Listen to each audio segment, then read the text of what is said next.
Democracy activists in Hong Kong have launched another weekend of anti-government protests. Protesters have begun marches in two Hong Kong neighborhoods. They're also staging a sit-in at Hong Kong Airport. Activists occupied the arrivals hall and distributed flyers to tourists and other passengers. Police warned against violence or disruptions that could endanger public safety, but reports suggest the airport appears to be operating normally. I'm joined now from Hong Kong by our correspondent, Phoebe Kong. Phoebe, thanks for joining us. We're seeing the second day of protests at Hong Kong Airport this weekend, but overall, they appear more peaceful. What's your take?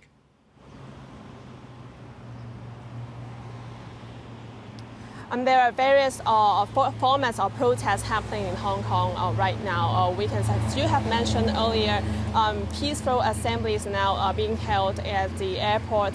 Their aims is to disseminate their demands and also the latest situation of Hong Kong to the international community, especially through the tourists around the world. And they are participating in the assembly in a very peaceful manner. And earlier today, we also see that families and elderlies, they also talk to streets to demonstrate to the government headquarters. And this is a way to show how different walks of life in Hong Kong, to show their defiance, to remain defiant in this protest and in this movement. But meanwhile, right now, as where I am in Tai Po, this is an suburban district in Hong Kong, and there are several hundreds of protesters. They are now occupying the road, and they are now trying to go on the rallies, despite the fact that the police banned the application of the assembly. So there might be violent clashes happening in the coming future today. So we can see the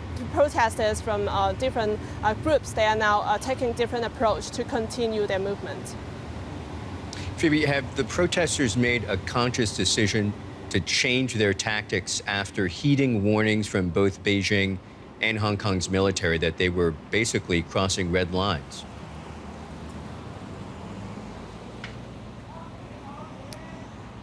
Yes, this is the question many people there are now discussing these days, because after a series of very violent clashes in the past few days, and protesters these days, they are now evaluating the effectiveness of the previous approach, and some of them they decided to retreat a bit, because we can see there is a massive depletion of manpower, because the number of the people being arrested increased very significantly. So some of them, they would rather to take some different or rather peaceful approach.